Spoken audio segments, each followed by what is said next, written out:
I'm sure we're live, right? My computer's just dragging here a bit.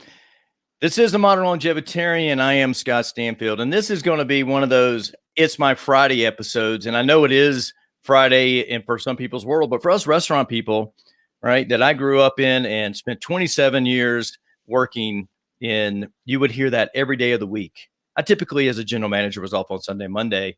So I'd come in on Tuesday and you'd hear our line cook say, It's my Friday, right? And so It's My Friday is kind of the working title for the show. When I say working title, this is episode 93, right? If this was a podcast, we'd be like almost at the end of year 2 of putting this together. And so I just want to say thank you for all the support over the time of doing the show since it started on October 9th, 2020. Another thing that has been birthed in 2020 has been absolutely amazing. And we're going to talk about birthing restaurants, transition, or birthing businesses and transitioning out of restaurants with Myron Clark. Our guest today, the president and CEO of the Regal Brands, which is a family of companies. And we've had an amazing discovery call and even more amazing like pre-show. He's waiting backstage right now in the green room, and we're going to bring him on, and it's going to be super amazing. But before I do that, let's talk about this. Thank you for watching on Spirituality Gone Wild. Thank you for watching on LinkedIn. And I'm super excited about today's show. I be honest with you, I don't know exactly where this is going to go. Right? I've done some research. I watched documentaries on some of the things that have inspired him. So so our conversation is like morphed over the time. But I want to talk about this. Harvard Business Review posted on Instagram just a couple of weeks ago that 85% of their survey respondents said their general well-being has declined during COVID-19. 50% of the 85 said this, that it's been in their mental health. The more I do this, the longer I do this, the more that I coach people, and the more that I do my research, I realize the importance of the quote and how strong this is from Bruce Lee. He said, the body will follow the mind. The body will follow the mind. So, and so the way you think determines how you act, how you feel, and your body composition. And so I want to talk about this morning. And some of you may have heard me the episode I did with my coach, Malia Brown, and we talked about how to biohack the brain. And one of the things we talked about is mental brownies and this concept of Aspen, where you ask, you sip, just before you go to bed, you ask, you sip some water, you pause, right? Then you expect and notice an answer. So you ask a question, right? And then you sip some water. I then put on after I sip some water, I dry my mouth, and then I put on my mouth tape. Some of you may notice that. That's Somnifix, right? Mouth tape to force me to breathe through my nose when I sleep. Then I pause and I go to sleep. It could be a nap, could be those type of things. And then I expect an answer, and then I notice. And so I woke up this morning. This was gifted to me by my subconscious and conscious talking to each other while I was sleeping. You have to decide who you are. Just decide who you are. And that's what I had to do. I decided I was going to be a fit Scott versus a 40-pound overweight fat vegetarian at age 40. I lost 40 pounds. That was almost 9 years ago. In about 12 days, I turned 49 years old, right? And so you have to decide who you are. And the power of decision and the power of clarity is something that cannot be underestimated as you create your future self. That's all I want to say. I got to get that off my chest, right? And do that. So anyway, you can find out more about me. You can download my free book. You can do all those things by going to my website, strongforlonger.com. But I don't want to delay any more of this conversation with Myron Clark. So let's just go ahead and bring on the president and CEO of the Regal Brands. Myron, welcome to the Modern Longevitarian, and It's My Friday episode. Thank you. Thank you for having me, man. I'm happy to be here. Oh, man. I was up late last night, so I'm going to sip on this coffee real quick. Go ahead. You need it. Right. But I want to say this, right? First thing I'm so interested in the creativity and the well-roundedness and the work ethic of people who come from and work in the restaurant industry. So I know you worked for restaurants multiple years and done multiple things, but talk about your inspiration for, starting a Regal Brand, and then how you transferred out of the restaurant business to do what you do today. The main inspiration behind the Regal Brand and the corporation, it came directly from what's known as Black Wall Street, and just the concept behind that, and how it was created. I wanted to create just an ecosystem of companies that have the same focus, especially in today's culture with the cancel culture and how the misappropriation of almost anything at this point. And what that turns into. I don't know, like how many times, even in fast food, sometimes just recently as Wendy's, the president or CEO of Wendy's said some disparaging comments that led to a cancel Wendy's campaign. So to avoid those type of things, I wanted to create a system or ecosystem where when you saw a specific company that was owned under the Regal brand, you knew right away like what this company was and what they stood for. So that's pretty much the inspiration behind everything. And the transition really, it was really easy because earlier backstage we were talking about how we were Swiss Army knives, right? And that transition was a lot easier than I expected it to be, because of all the transferable skills that I had gained over that 14 or 15 year career, that I was able to apply to what I'm doing now. Right. I think that most people who either haven't worked in restaurants or kind of get stuck in their silo, so to speak, in their industry, don't realize how talented and how much work ethic, how much stress when I say stress, we're able to handle. People who restaurants are able to handle their emotional intelligence level, right? I mean, like, I've seen, I've done this before, right? It's like, you got to order for an Irish coffee and, and the coffee machine's not working and you're back there with a wine key and a spoon trying to like, fix the coffee maker so you can like get somebody their drink in an amount of time before they realize that it takes too long to do it, right? You're trying to like do those things. Or I've been in a full suit. I mean, I've seen this, right? Dishwasher's stopped up, right? I'm in a full suit. I put a chef's jacket on, take a garbage bag to take my hand so I don't get my shirt dirty, to reach down into the hot water of this tank that's backed up, and nobody else is willing to do it. And I'm in a full suit with a tie and all that stuff. Right. And you're reaching down and then you get that fixed and she goes, table 91 wants to talk to you. And you're like, oh gosh, you're like, and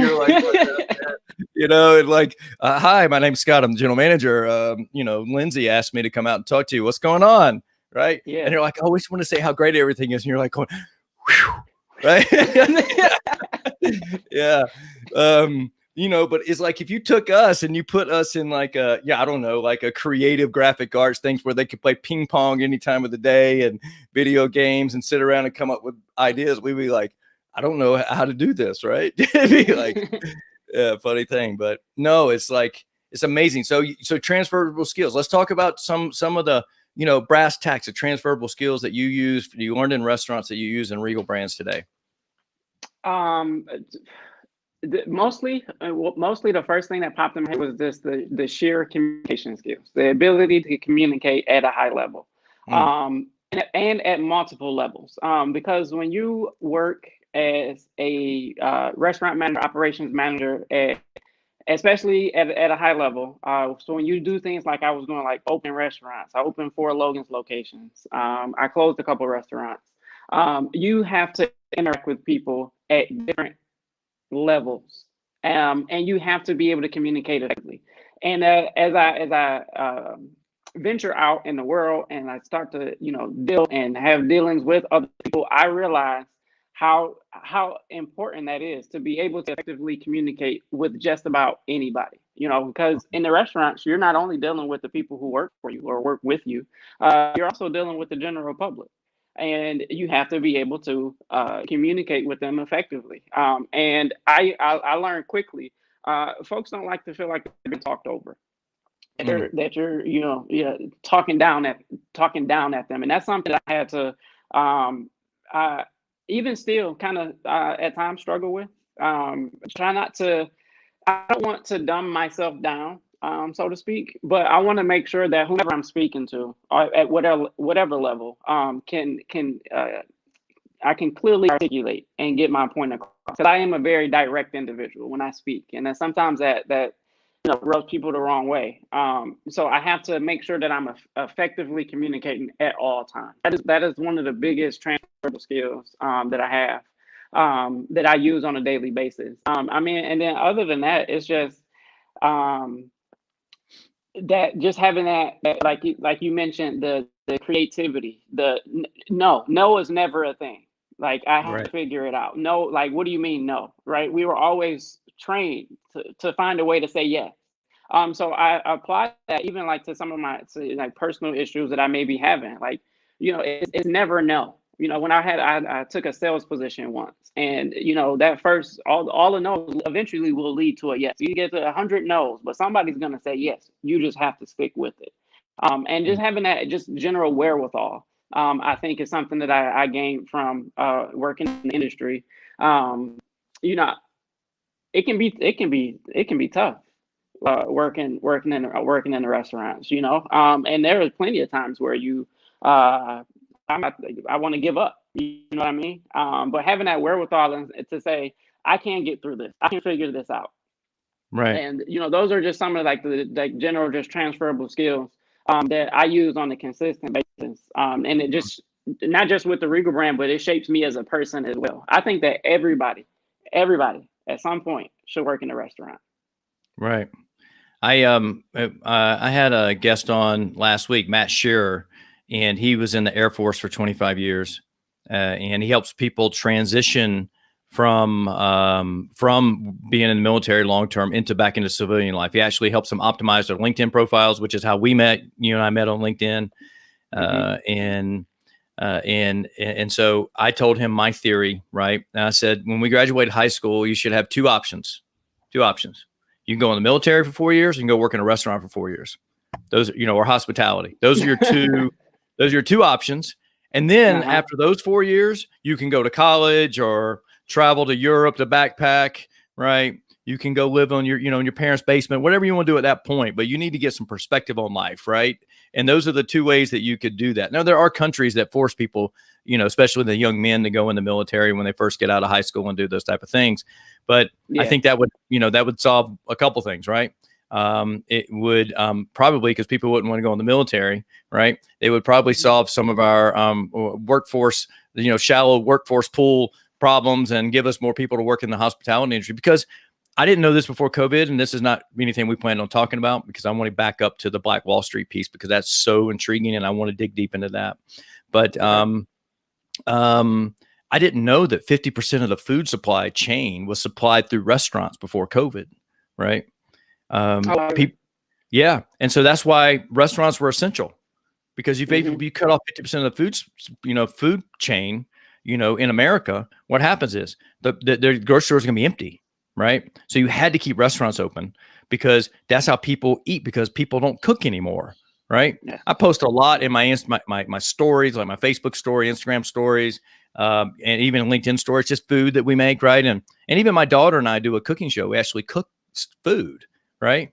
We don't even the only thing that we buy out is New York style pizza and sushi, right? But we can make sushi, because I lived in the Caribbean. There was no sushi restaurants. Yeah, there were no sushi restaurants in the Caribbean, right? And so we had to learn how to make sushi, right? And so we learned how to make sushi rice and buy the nori sheets and roll it and do all those type of things. So we do that. And I even had sushi chefs work for me at the hospital. One, his name was Zoo, and created one of these famous rolls that's in Utah. It's called the Utah roll. And like almost every Utah sushi restaurant makes it, but taught me how to like salt the fish to kill the bacteria on it, and those type of things. So we could make all that at home, but it's just like, I don't take the time to do that, right? It's typically on a day off and those type of things, but people don't cook anymore, right? And so, but yeah, that, understanding that. In contrast to that, Zach Bush, MD, he's a doctor that has a documentary called Farmer's Footprint and things like that. 96% of the food consumed by Americans at the end of World War II was in backyard gardens. And right now, 50% of the food consumed by Americans comes through restaurants, at least right when COVID started. I don't know what that number is right now, but I know that there's a lot of states that are opening up. Texas is opening up, those type of things. And the mask mandates are falling away in these Republican states. And I'm not being political one way or the other. There just happens to be a divide on the mask based off party lines. And I'm just stating the fact, right? I live in a Republican state, but I also live in a county that is highly Democrat, right? So, still 50%, still mask mandates, still those things, and probably be one of the last ones to hold on to that. And that's just where I live, right? But I'm sure the whole state's going to be different than that. But I don't know if you have any thoughts on that. You can fill in any gaps or reply to that, and then we'll move into the Black Wall Street stuff. I mean, I live in Michigan. The last couple years, we voted Republican. I also live in a highly Republican suburb of Detroit. And I just find it interesting as I move about. I have family still in the city, so I'm in and out, and so I just find it interesting that party line, that division of it is with the mask. I really find it interesting. We can just leave it there. Right. Well, here's what I wear a mask. I don't have a problem wearing a mask. Other people want to put, say, hey, it infringes upon my freedom and those type of things. Here's the thing, right? When you come to Utah as a restaurant manager, which I've done for a long time, you have to think I've lived in Utah since 2005, other than my trip to 6 months in Colorado and 9 months in California, right? In Utah, very restrictive on alcohol laws, right? Very restrictive. So here I am as a restaurant manager to keep from going to jail, to keep from getting fined, to keep from, losing the way that I support my family over the years by being a restaurant general manager, director of food and beverage, hospitals, hotels, those type of things.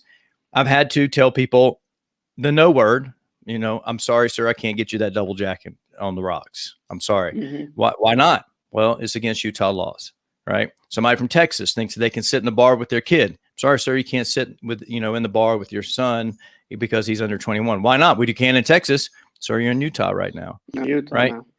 So what? And that's not allowed in Utah. So no doubles, right? No those type of things. Oh, you have a vodka tonic in front of you, and your whole team, your whole family, or not family, but your friends want to do a shot of tequila, but because you already have liquor in front of you, if I put another shot of liquor in front of you, then I'm breaking the law, right? So I can't do that for you until you either A, I got to take that away to give you the shot of tequila, or B, you have to finish the drink that you have in front of you so I can give you the shot of tequila, right? Those type of things.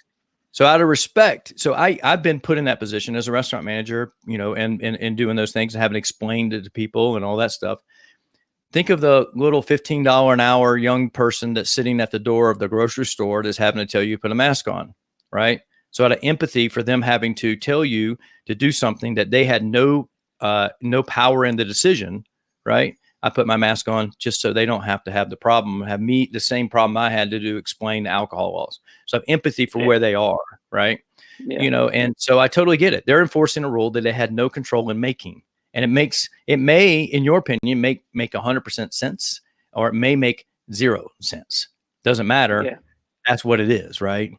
Utah law is you can't have doubles, but almost every other state in the whole union, you can have a double shot of liquor if you want. Right. So, but in Utah, you can't. Right. So it's like out of respect for those type of things. Right. So it's pretty amazing how that works. Right. So I just have respect and empathy for the position people are in, because I've been in similar positions with, what Utah considers it's a controlled state. It's almost like a controlled substance, in terms of alcohol, Yeah. Yeah. Much of the same, especially on my last go around with the in the hospitality industry. That was something that was prevalent, and I did fall on the sword a lot for my staff, so that they did not have to face that backlash. Because again, living out here in such a Republican county, it was a lot of resistance, especially in the beginning, to the mask. And I remember like putting up the posters and stuff and things like that, and then just having to explain it. Like, yes, you have to come in with the mask in order to get a table. Once you get the table, you can take your mask off. And so it was just a lot of, to me, it was just a mess. I'm just mess. Like, just have, the rule is the rule. And if I could see, I personally could see if it was frivolous in nature. But if I tell you to wear a mask and you could possibly save yours or someone else's life, I would just wear the mask, regardless of like personal feeling about it. I'm like, I would just wear the mask. If it's gonna, protect you, just wear the mask. It's not hard. It's not hard to do. Yeah, exactly.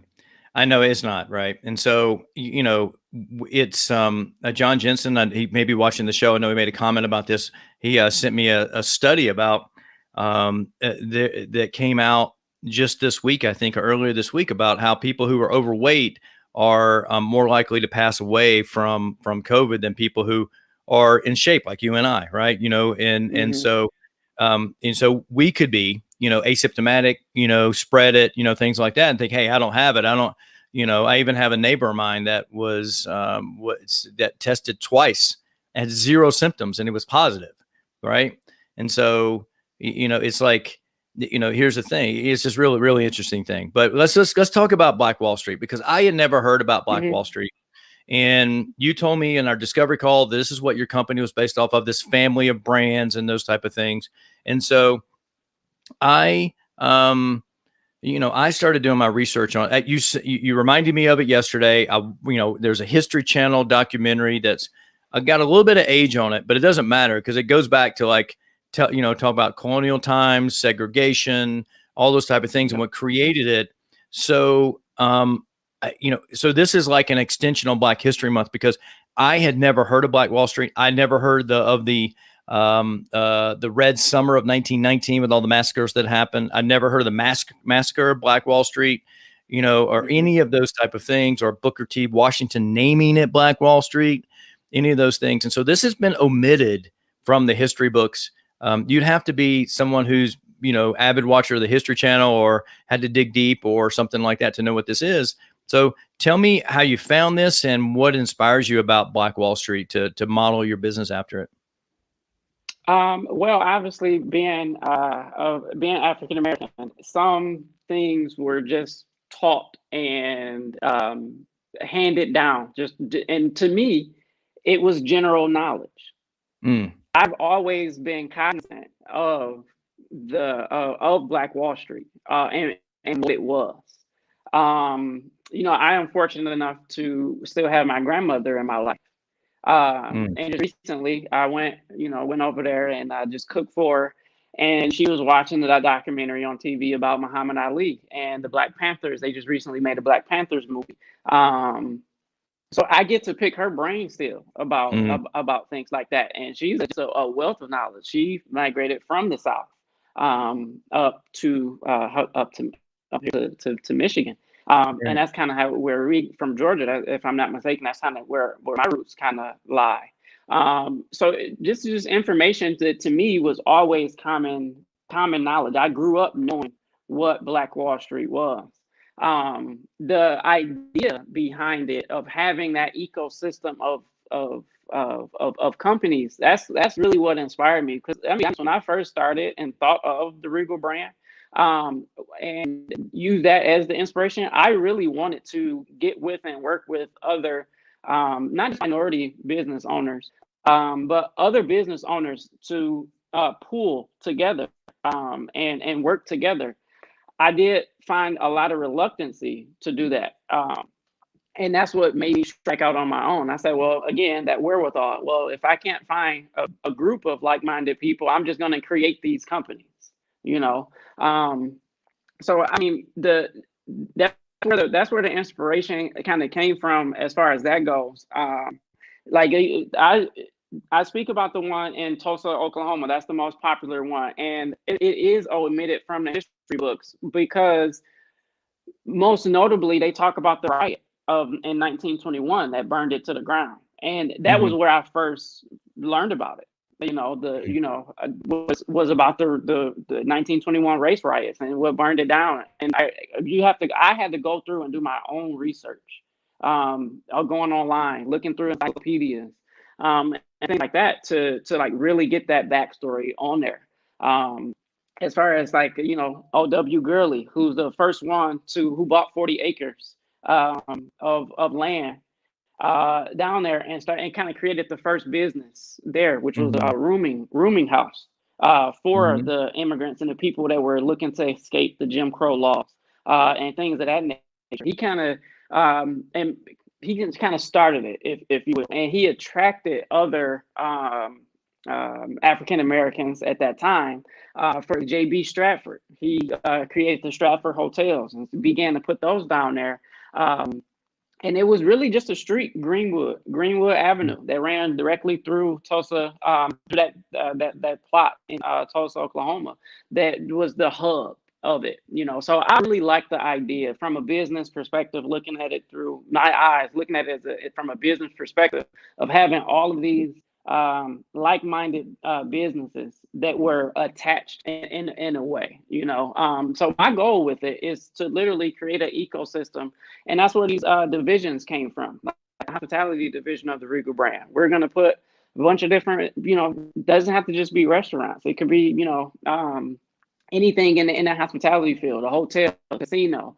I have everything, you know, pretty much just mapped out as far as what I want to put in each one of these divisions. You know, we started with the retail division, and I created a clothing company, Holy Grail Clothing Company, which is up and running and everything now.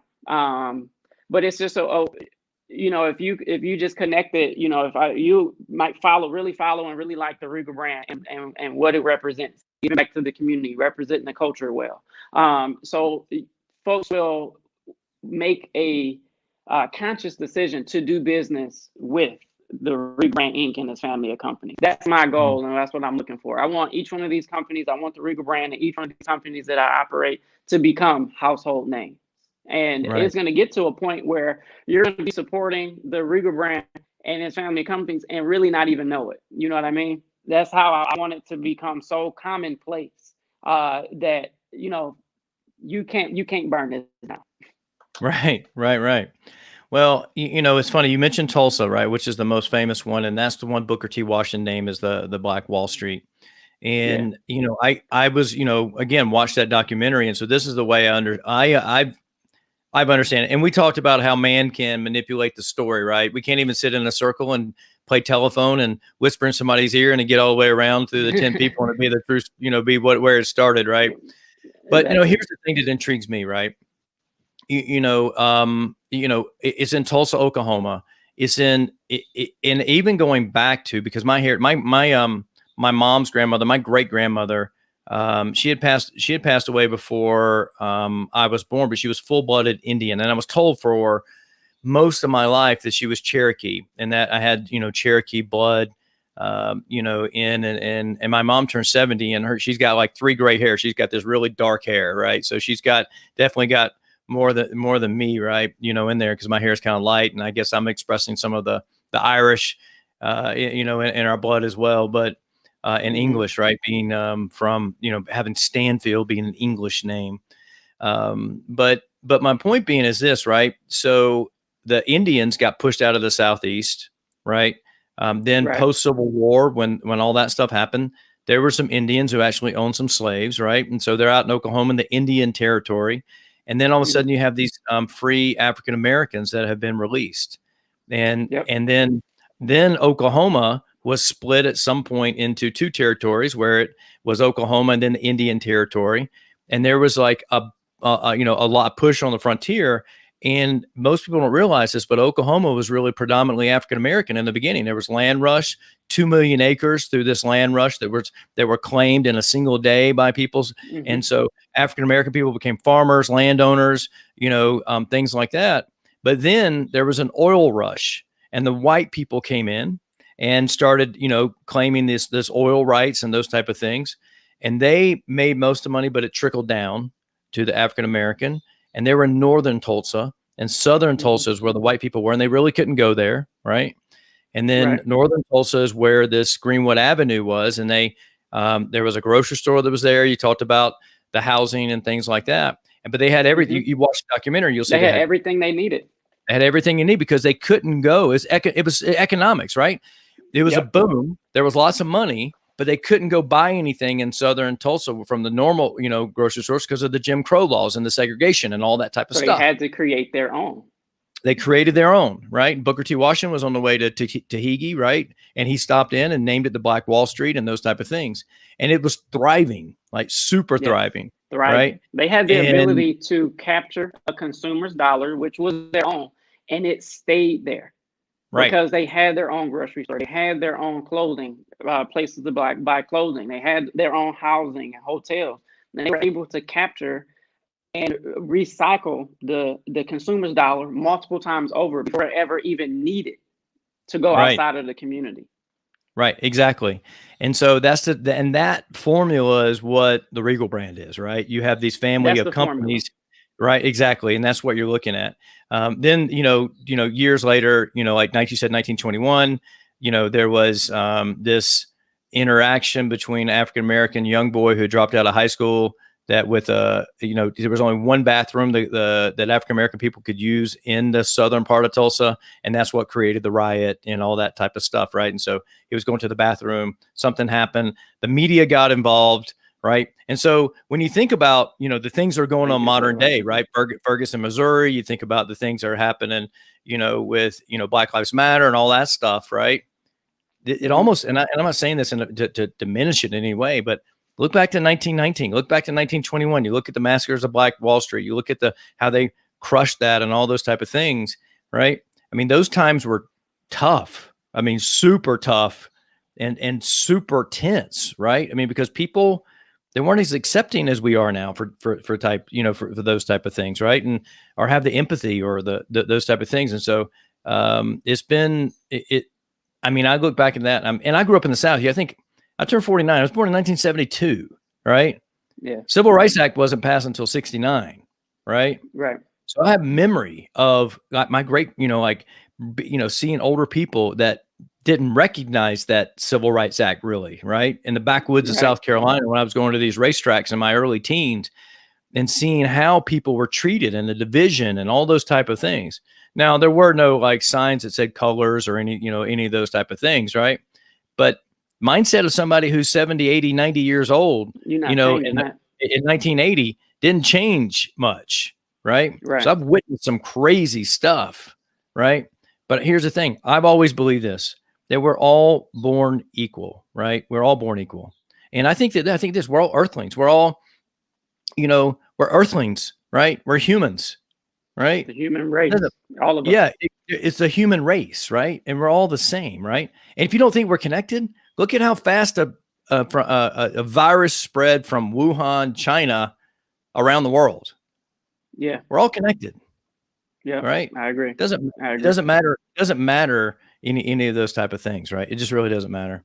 We've got a couple comments that come in, and so let's address these real quick and go over these. So Chef Mueller, he was on the show, one of my most favorite shows of all time.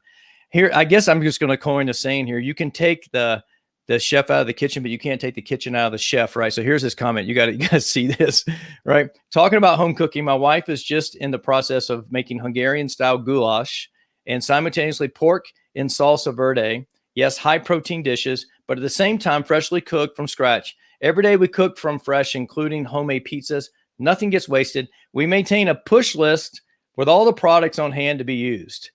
He's retired at home. He's got a push list at home. What'd you say? You can't take the kitchen out of the chef? That you can't take the kitchen out of the chef, right? I guess you can't take the restaurant. I'm not too far removed. I have an order guide list and stuff like that. Like I'm the same. You can't. That's true. Yeah. And I even talked about that. I talked about that on my show with Justin Rosslinger. He's a former NHL player and coaches, professional. I talked about, like plant diversity, right? Eating different things, right? And I said, but what happens is there's about, 10 to 14 different recipes or meals that people repeat, their families repeat over and over again. It's almost like having a restaurant menu. And we don't realize this, but we're programmed to, like, you have an order guide, right?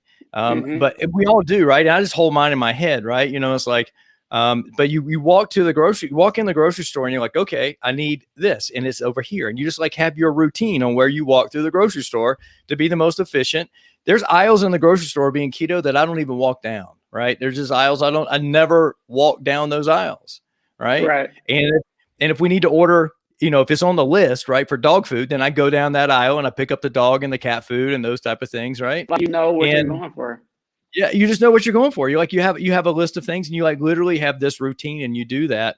And so it's absolutely amazing. But I think that, once people are in restaurants, they learn a way to do that. And you have an order guide. He's got a push list at home about all the products on hand to be used. I chef, are you doing first in, first out? Are you doing FIFO? Are you rotating stuff as it comes in? Right. All right. So, I know that I do, right. It's like, hey, here's the old mushrooms. Here's the new mushrooms. I got to like rotate that around, take everything out of the fridge. Right. And you got your new stuff that goes in the back. Yeah. That's how it's supposed to be though. That's how it's supposed to be. You can't tell me otherwise. That's how it's supposed to be. You should see me on my order list. There's like a special comment section, like where my girlfriend can like, I want to try this. I want you to make this, and I'm just like, all right, well, you write it down. I know what ingredients I need to get. So I do the same. Like I rotate first in, first out. Like I'm like, she's like, you don't work in the restaurants no more. I'm like, I can't help it. Yeah. Well, it's once you know food safety, right? Exactly. I mean, it's like once you're Serve Safe certified, right? You're just like, I know what this, I know this bacteria. I know how long this can sit out. It's like, my wife may make like she makes these big pots of, like New York, her authentic, New York Italian, marinara sauce, these big stock pot, right? And I'll see when she turns the heat off, right when it's done, and all of a sudden a timer goes off in my head, right? And I'm like I'm thinking, is she going to pull out a magic wand and drop it in there, ice bath, and put it in the sink and do all that stuff, right? Like, you got like 2 hours, right? yeah. And I'm like going, okay, we got to do something with this marinara. Why? I'm like, and so, it's like, hey, we got to chill this out. Well, it's going to heat up the refrigerator if we do that. We got to put it in small enough pans, right? We got to like make sure it's like no more than 4 inches, all that stuff, right? Yeah. And start chilling this out, right?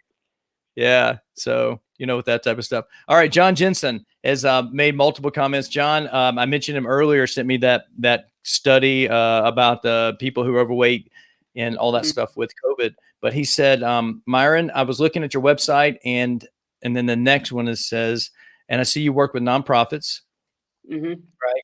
Have you read The Cathedral Within? Are some of the companies nonprofit or all for profit? Have I read two questions. So have I read The Cathedral Within? No, but I will add it to my books to read list. And all of the companies that I run currently under Regal Brand are for-profit companies. Down the line, though, I do intend on starting some nonprofit type organizations. But in the meantime, I partner and work with nonprofit organizations as my way of giving back to the community and the culture. I've already began to do so. And my goal is once per month to work with a different nonprofit organization to do something that represents the culture and gives back. I've been in communication with a big nonprofit organization in the state of Michigan called Maggie's Wigs for Kids. They give wigs to children that suffering hair loss due to illness. It doesn't just have to be cancer. It could be anything from what I've been gathering from them. I did in October, this past October, I did a Halloween stroll for a credit union, prominent credit union out here. And I ended up working with that nonprofit Maggie's Wigs indirectly. I got pied in the face. I let kids throw pies at me, and we raised money for the Maggie's Wig for Kids. It was great. That prompted me and inspired me to want to work with them directly. And it could be anything. And right now I'm going through their board of directors to see exactly how we can line up. But just speaking to the owner, the CEO of that nonprofit, when she asked me outright, she was like, how would you want to give back? I was like, I will volunteer my time. I will volunteer caps from my clothing company to the kids waiting, the recipients that may be waiting for a wig from you. I would literally do whatever I can to give back. There's a church in Utica, Michigan called Trinity Utica Church. It has kind of like a soup kitchen kind of thing, and I will go down there and donate my time and do things like that. But that's what I'm doing right now as my way of working with nonprofits. And I welcome and will continue to do that because I think that that's another reason that I want to be in business and to be in the position that I'm in. Because if you're not giving back, then I don't think that you're using the platform that you're creating for yourself correctly. That's amazing. It's inspiring, really, because it's easier to, in a lot of ways, just to write a check, right? Hey, I'm support them by writing a check, right? But when you're saying, hey, I'm gonna let kids throw pies in my face on Halloween and have fun and be a kid yourself in a lot of ways, right? To raise money, Mm-hmm. right? Mm-hmm. Have fun like that, you know. That was something that's big to me because it kind of, especially you mentioned like with the Ferguson thing, and how many companies wrote a check for social injustice? Mm, What is that? What even is that? That was the first thing. Oh, we're gonna donate money. Like, what is that? Like, I think that if I'm gonna brand myself and say I am the CEO of anything, I'm the president of any company, it takes representation is what I'm getting at. Representation is so important. And if I can inspire other people, not those who just look like me, but if I can inspire other people to actually do something, actually make a difference. Like you said, it's easy to write a check. It's easy to say, here's some money.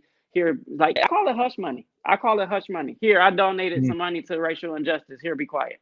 No, I'm actually going to be out there, and I'm gonna represent my culture well, and I'm going to actually be the change that I want to see. mm. Wow, that's amazing, right? I call it window dressing, right? It's like if you donate money and you got to do a press release to let everybody know you did it, just to like, hey, this company cares, and so basically you're giving the money, you do a press release, and then you're hoping that people like now support your company. It's Yeah, like it's almost like you sponsored something, right? It's like yeah. I remember the first time I was standing in Eckerd's drugstore. Do you remember Eckerd's drugstores, right? No, I don't. And well, there was in I the remember South. Arbor. Yeah, yeah. Well, in the South, we had these. Well, I was in the drugstore and I had to buy a razor. I was old enough to like drive, but I didn't own a razor yet, right? Okay. I needed to shave, right?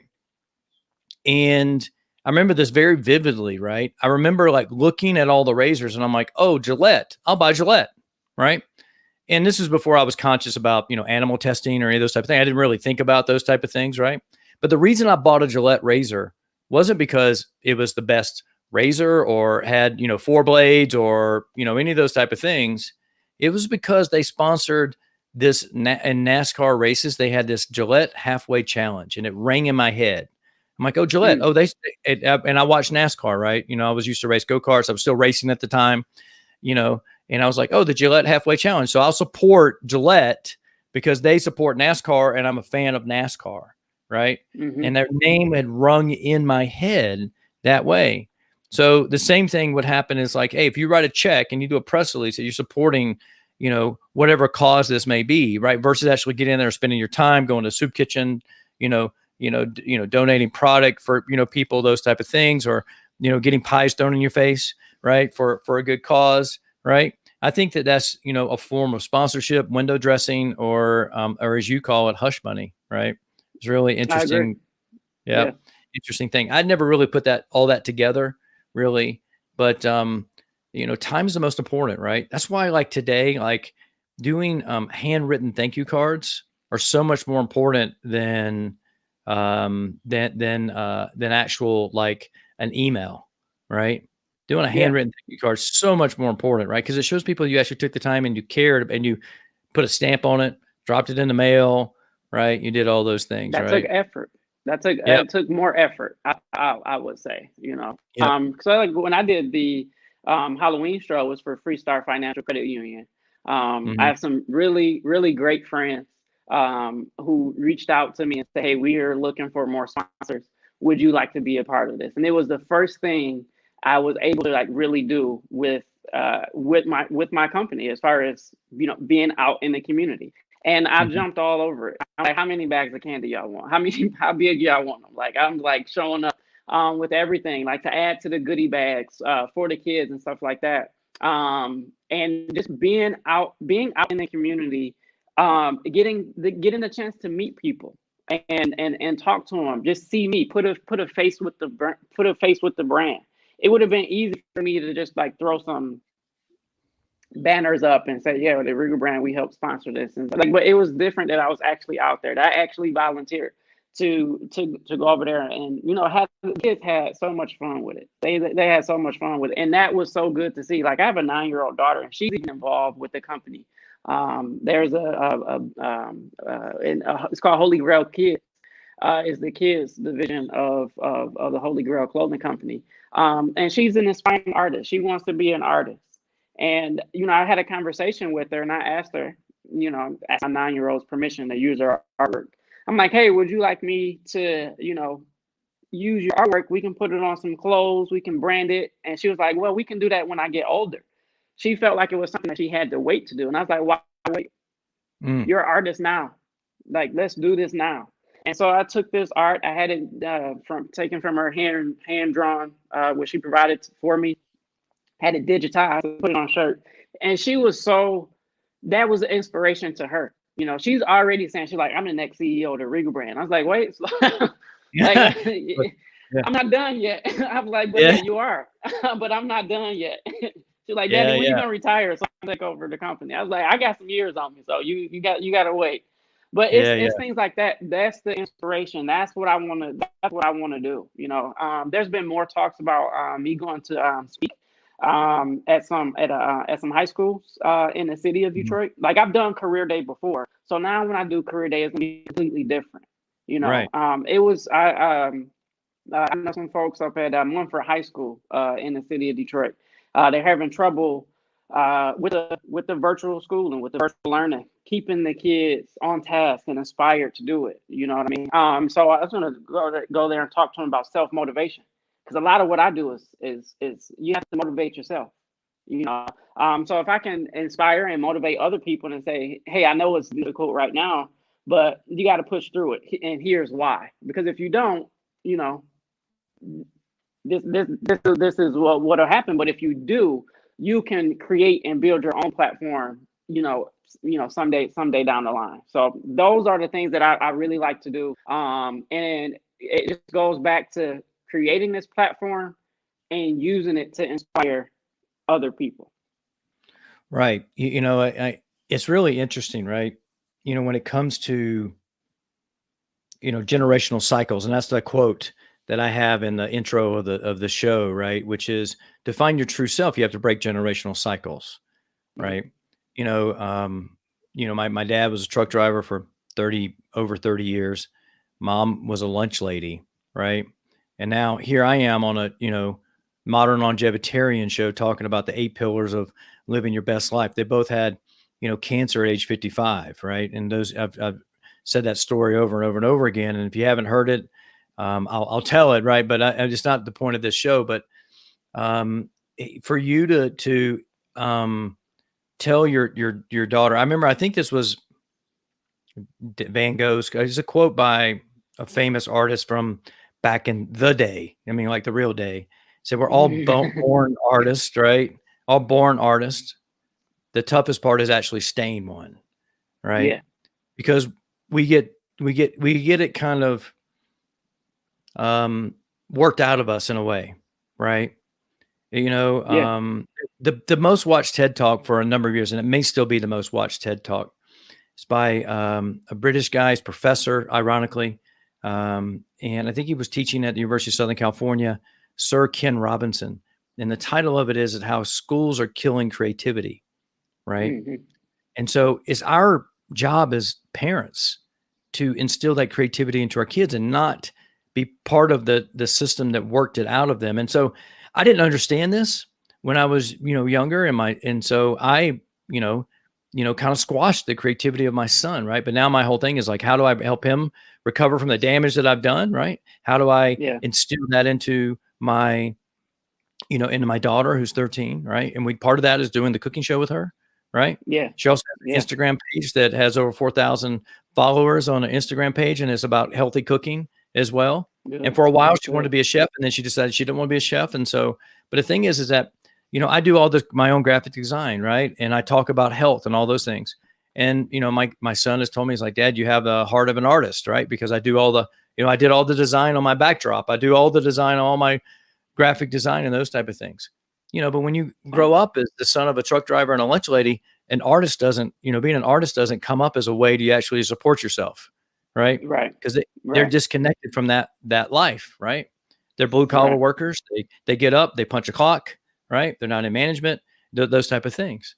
And then the way that I talk about health and the connection between all the different systems in the body and all these pillars. My son also said to me, he's like, Dad, you could have been a doctor, right? Again, that conversation never came up, right? Right, exactly. You know, And so and you when I want to was, keep those options open for your children. And that's yeah, exactly. huge That's the message. inspiration. That's the Yes. message. Keep these options open for your children. Don't bottleneck. Don't hold them back. A big inspiration for me, I don't want to say getting out of the restaurant industry, is to show it was for my daughter. It was for my daughter. Hmm. A lot of that drive, that passion that drove me to be even a restaurant manager at a high level, and take my daughter to work and say, hey, this is where daddy works at. And like that was it, that inspired her. And now I'm about to tear to my eye the other day when she came in the Mm. kitchen. She said, daddy, can I help you cook? I had yes. Yes, you Yes. can get in here. And I'm teaching her how to use the knife and knife work and things like that. I'm like, this is it. This is how it's supposed to go. And I just want to I want to continue to do more of that. And so my daughter has been a huge inspiration, just in what I'm doing and continuing to do things like that. And there's been other folks that I do this work for. My uncle James, who actually passed away from COVID in April. Mm. I don't come from a family of restaurateurs. I'm one of the few. I come from a factory family. Everybody in Mm. my family works for Ford, one of the big three, some type of factory job. Most of them. Mhm.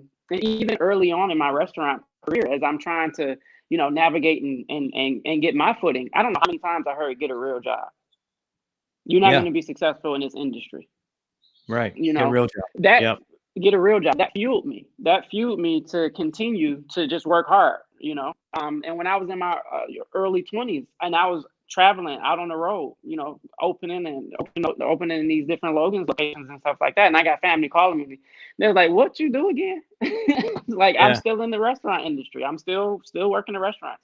My uncle James was someone who, he didn't understand the restaurant industry, but he was passionate through me, and he would ask questions about what I was doing and what was going on.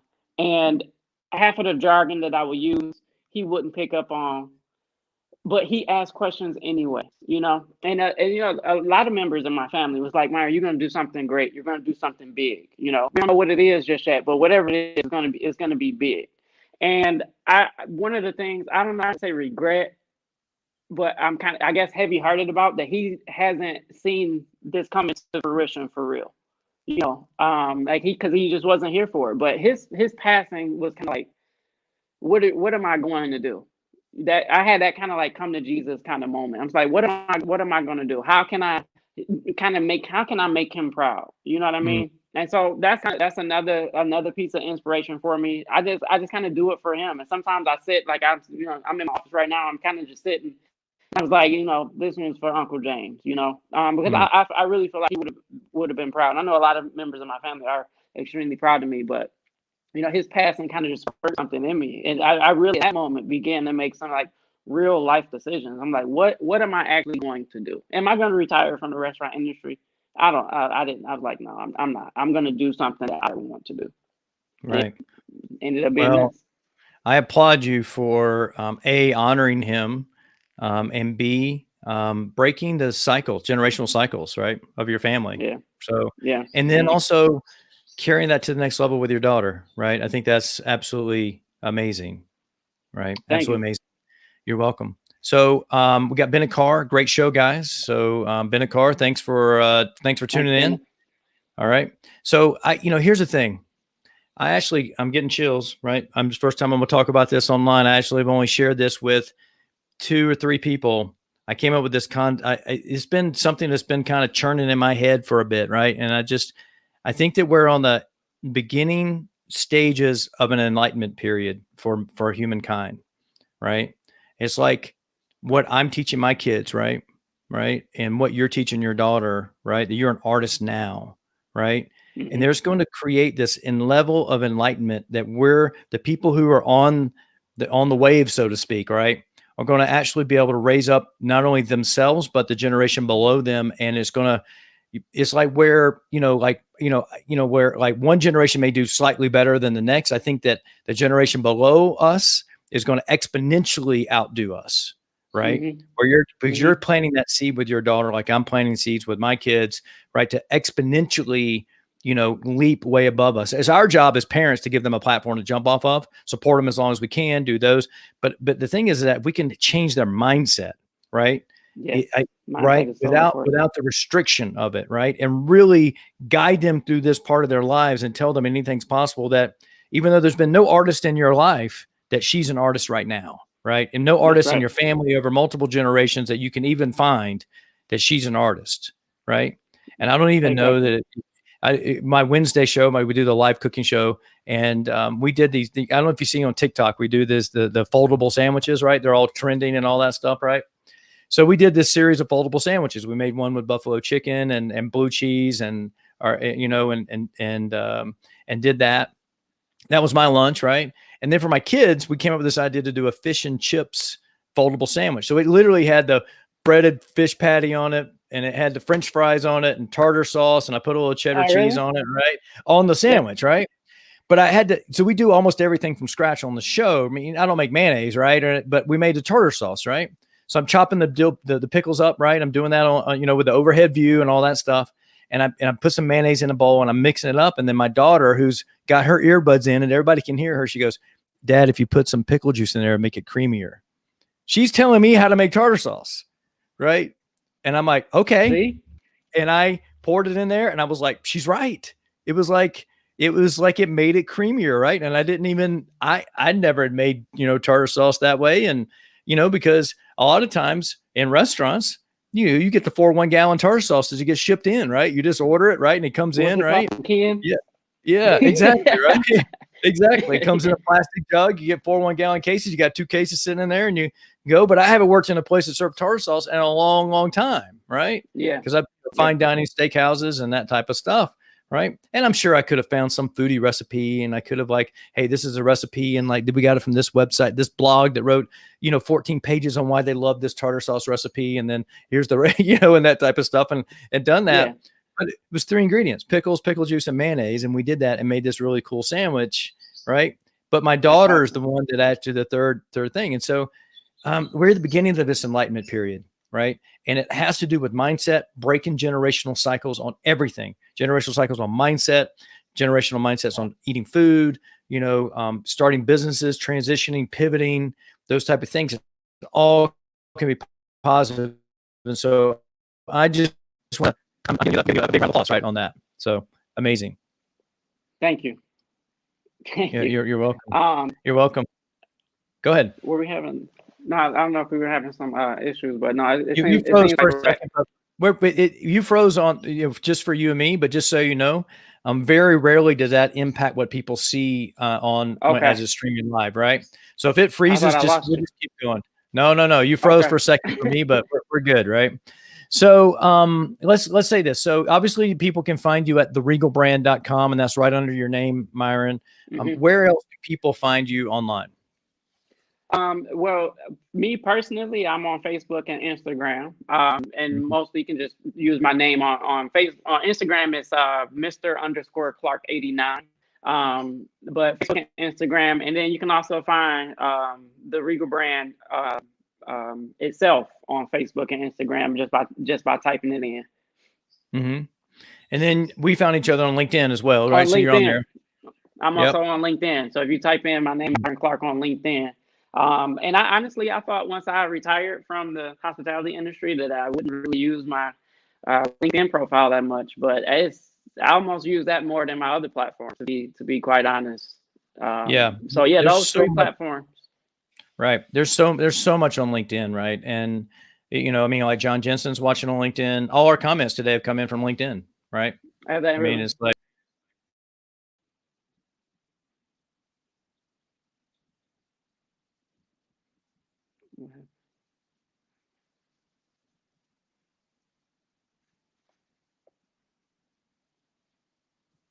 I popped out for a second there. I hit something. I don't know what happened, right? But I'm back. right? I'm back. There you go. There you Yeah, go. yeah. I'm back. But yeah, all of our Yeah, I comments don't know what happened. coming from LinkedIn. Yeah, all our comments come from LinkedIn.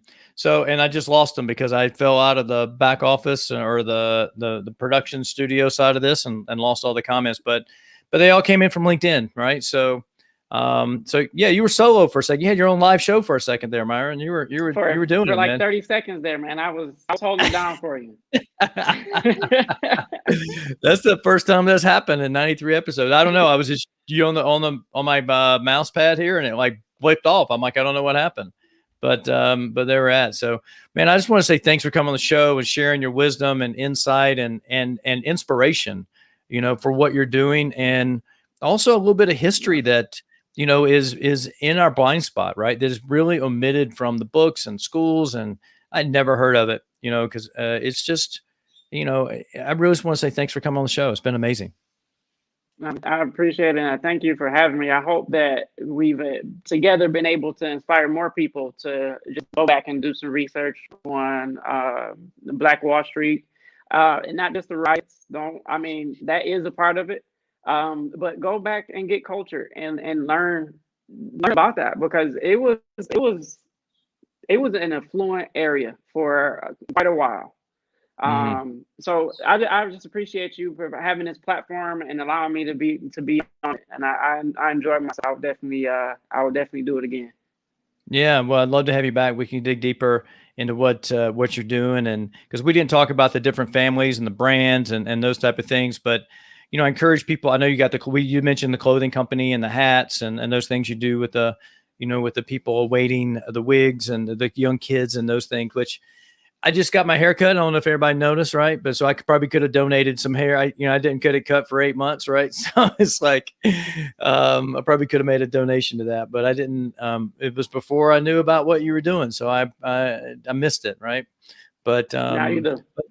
yeah. Now I do, right? Now I do. And so if anybody's got going to get their hair cut as we're transitioning out of COVID, right, and get back to your professional cut. Right. Think about donating it to someone who may need a wig, a young kid that may need something and along those lines. And so again, thanks for sharing your inspiration and your story with us. It's been amazing. Thanks. You're welcome, man. Appreciate it. All right. Appreciate the time. Well, if you could leave, like one piece of advice for people, what would it be? One piece of advice for people.